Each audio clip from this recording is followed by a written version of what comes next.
Check, check, one, two, three. I hope you guys can hear me and I hope I'm doing this right.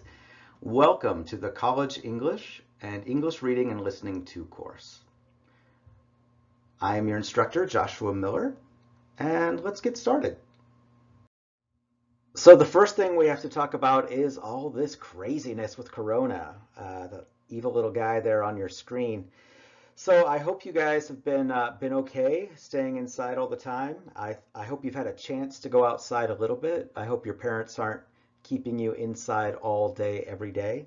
Um, but really what I want to say is that as this is going on, this came to us teachers very quickly, and we had to change very quickly. And we might make some mistakes as this is happening, and things might not go quite as well as we wanted them to because we haven't had much time to plan for everything online. So please be patient with me if you see something, a mistake or something goes wrong, and just let me know and I'll do my very best to correct it as fast as I can. I do love computers and I'm learning as fast as I can to do this online thing, but I have never done it before. So we're in this adventure together. So like I said, my name is Joshua Miller. That's me down there. Hi guys. I'm not going to keep this video up for the entire time because you shouldn't have to look at me throughout this entire thing. Just hearing me should be enough, I hope. But I really want to welcome you guys to class. I'm really looking forward to having the chance to get to know you guys each one-on-one and meet you guys face-to-face once all this craziness is over. Usually in my classes are a lot of activities and interaction. I like doing those things with my students, but because of the corona, we can't really participate the way I usually would. So this might be a little bit different, but here we go. All right, I'm going to take off my picture. So this is our book, Smart Choice 1, and in this class, my main goal is that I really want to help you guys develop your English skills, but most of all, develop your confidence.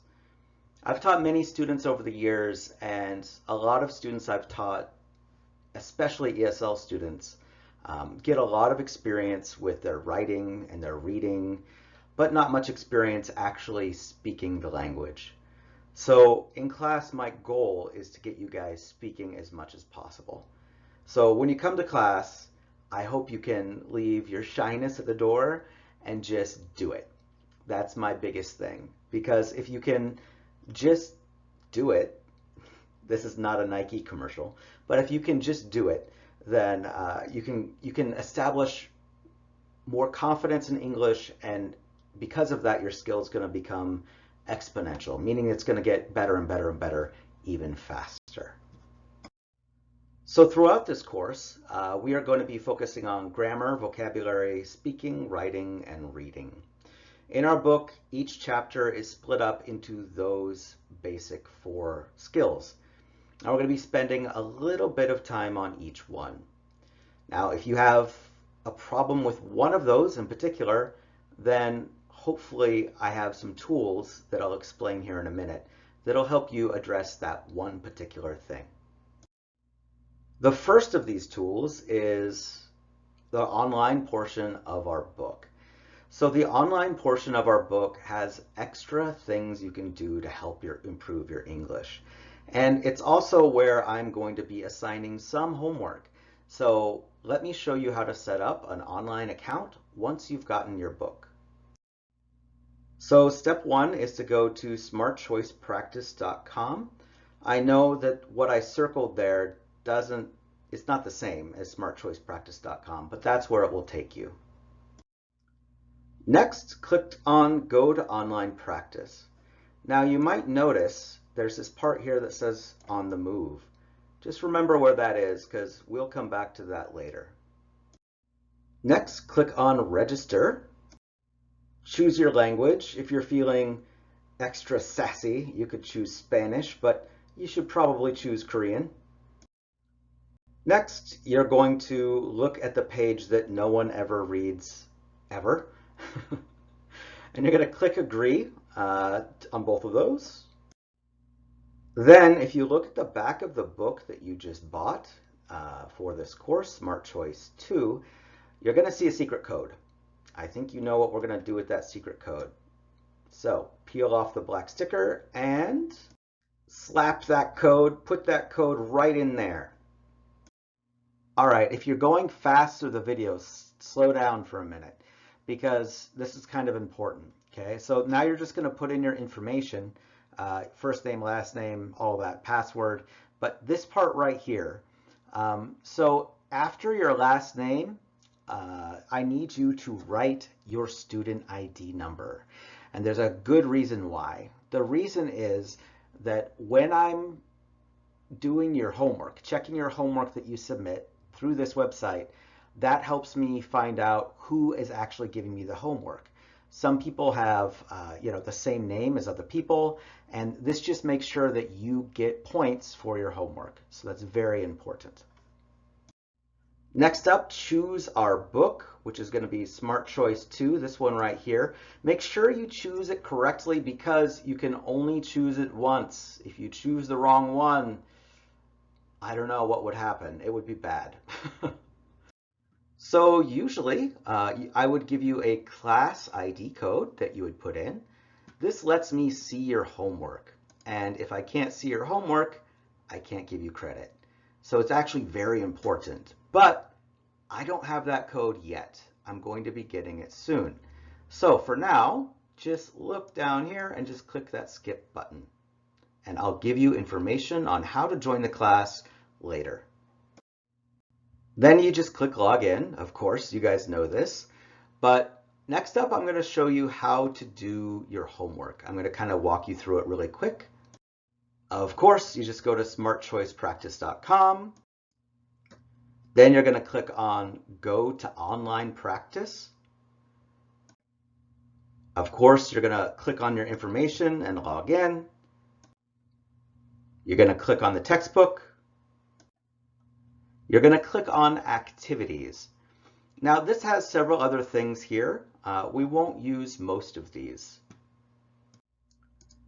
All right, so next step is to look at the syllabus and determine what online homework is due.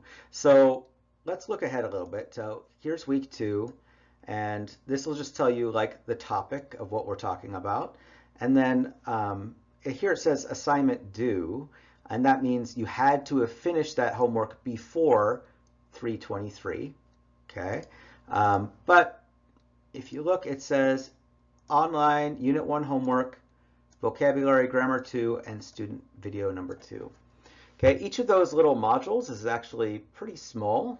They're just kind of little mini homework assignments. Should probably take you about 15 minutes, maybe total, probably less.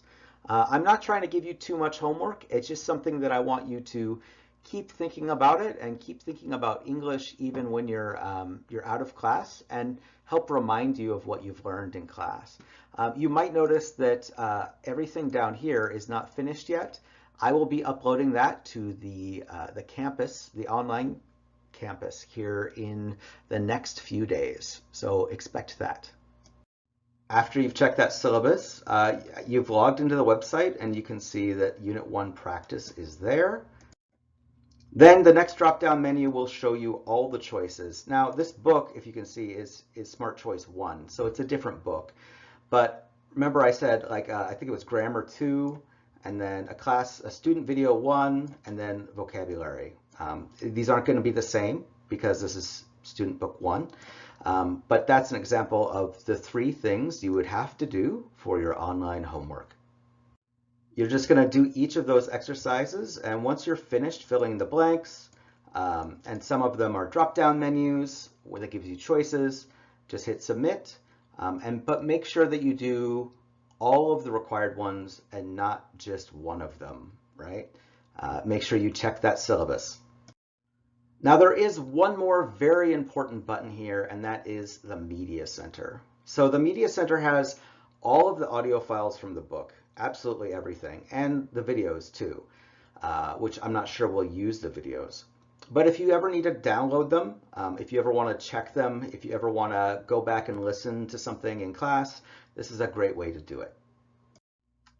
All right, so I do have some at-home study recommendations here. Our book is actually a pretty good resource.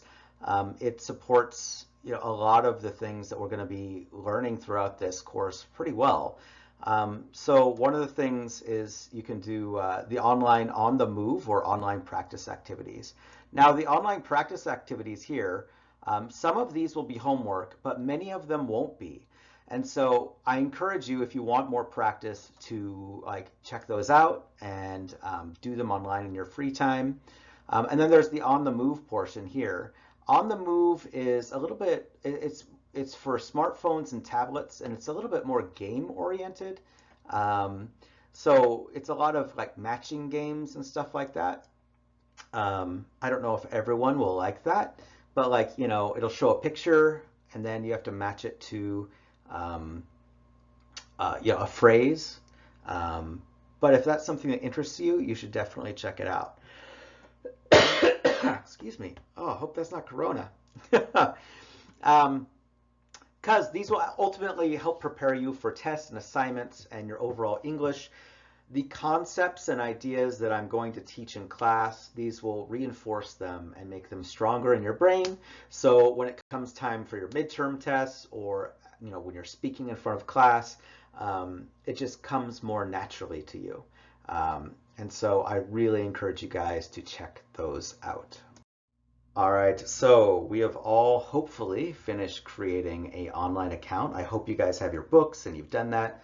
I'm sorry if I spent too long explaining that, but some people are better at computers than others, and I need to make sure everyone knows how to do it exactly. So next up, let's talk about some of the things that are worth more of your grade. We're going to talk about the assignments, okay? So first, let me just kind of give you an overview of what's going to happen.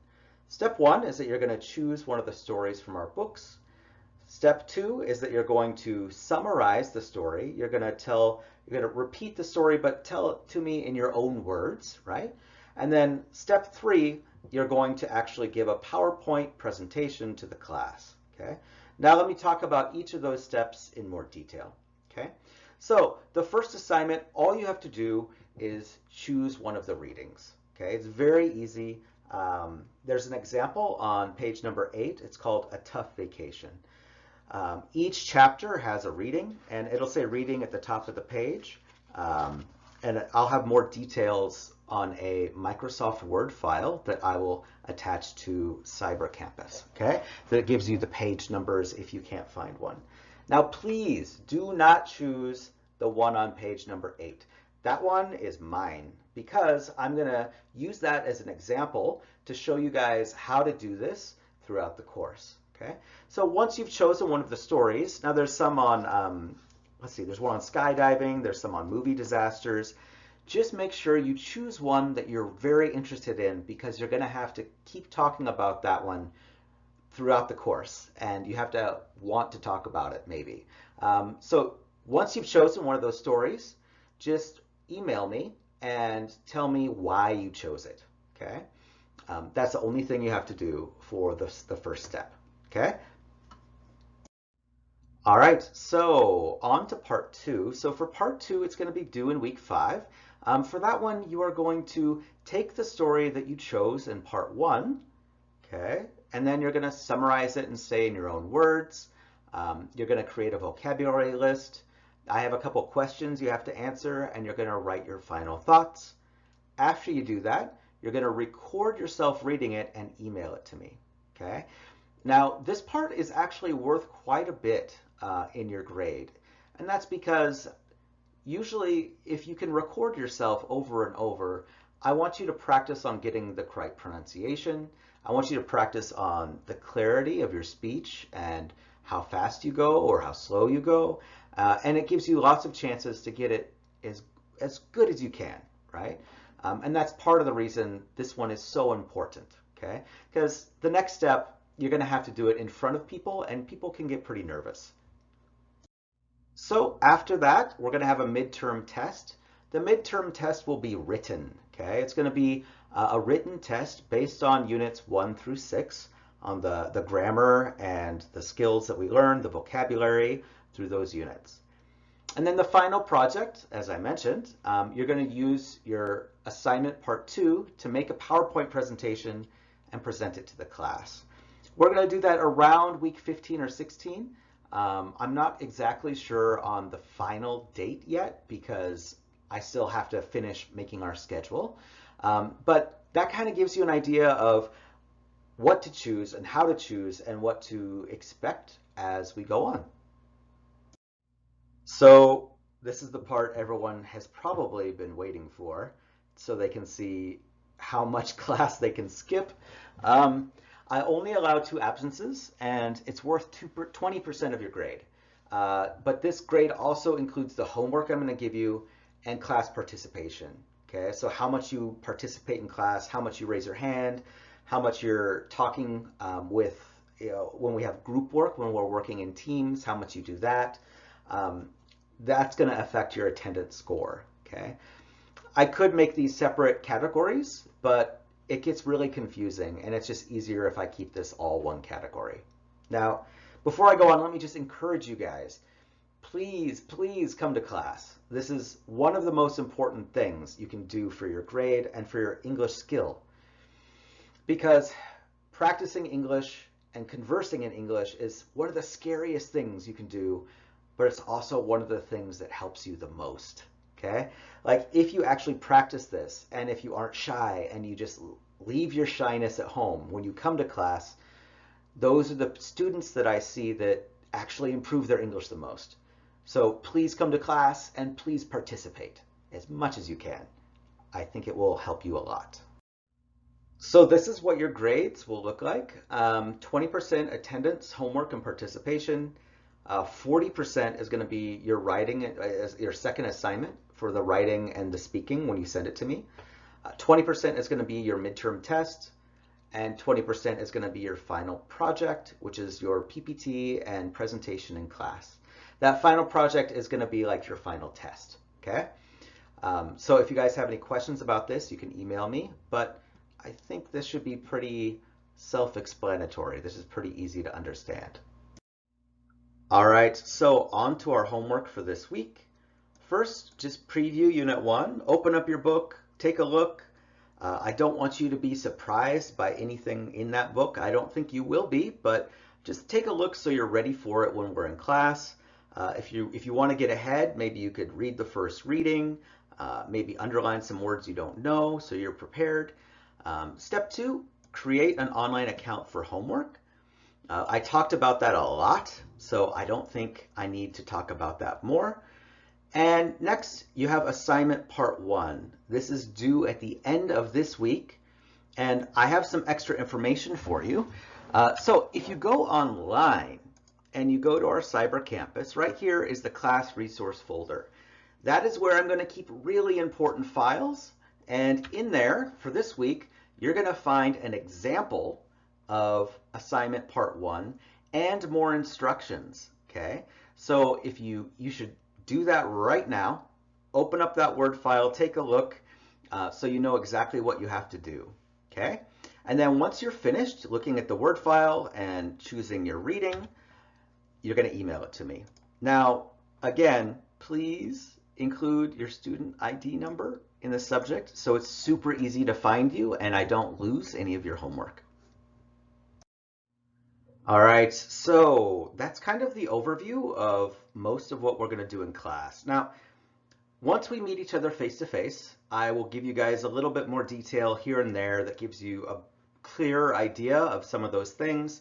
And once some of those actually get closer, I'll give you even more detail. But for now, I hope this gives you kind of a general idea of what I expect in class and what you should expect in class. But with that, you know, a lot of people usually when my first classes, usually I kind of spend a lot of time trying to get to know the students. I kind of do a lot of time on introductions, like getting to know you a little bit and showing you a little bit about me. So I thought I'd tell you a little bit about myself. And you want to know what? If you're not interested, that's okay. I completely understand. You can skip this part. But if you are interested, here's a little bit about me. So let me turn on my camera a little bit so you guys can see me while I talk. Sorry for the headphones. I feel like I'm a DJ. You know, I wish I could send some tunes your guys' way, something you guys would like, but we have to do class. But so first, let me just kind of show you who I was, as I was growing up. There's a picture of me and my two cousins. That's the two boys on either end, and my sister sitting next to me on a very, very ugly couch. Um, I grew up in an area where there weren't many people. My hometown had about 5,000 people, Ochan. Um, and there just wasn't that many people at all. I grew up on a farm, and for many years I was homeschooled. I was schooled at home, and there were no other kids that lived around me. So I kind of grew up kind of with nature and kind of running around a lot, and getting into trouble sometimes. So you can probably tell that I'm from America. I'm soft, I'm chubby. Um, that's pretty easy to see. Maybe you can tell because of my accent, the way I speak. I'm not British. You know that much. But most people don't know where exactly I'm from. Although you do know that there's not many people there. But we are right there. It's this place called Idaho. Now Idaho is not really famous. But I can tell you a little bit about it. Okay, so down here is like a desert. Okay, and then up here are all mountains, a bunch of mountains. And I live right about here. So I live in the desert, and we're surrounded by all these fun states, right? Right here we've got Washington. Right here we've got Oregon. Right here we've got California. Right here we have Nevada, so like Las Vegas is there. But Idaho, we're famous for outdoors things. We're famous for potatoes, which is a really sad thing to be, famous for when we're surrounded by so many fun states. But that's where I'm from. And to give you an idea of how many people live there, and kind of, I told you there's not many people that live there. Like I think Korea has something like 25 million people or something like that. It's quite a few people. In Idaho, the whole area, which is about this almost, if I remember right, almost the same size as South Korea, maybe a little bit bigger. I can't remember, but it has 2 million people, or like almost 3 million people. So we have a lot of open space, a lot of things to do outside, but not a whole lot of people. And when you see people, you kind of have to make friends really quickly because the next thing you might see is a cow. So this is my home city here. And like I was showing you, it's right next to the mountains. This is the biggest city in that area.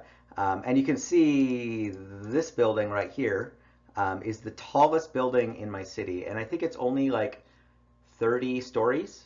It's only about the same size as most Korean apartment buildings. like, and we're really proud of that building because it's so big.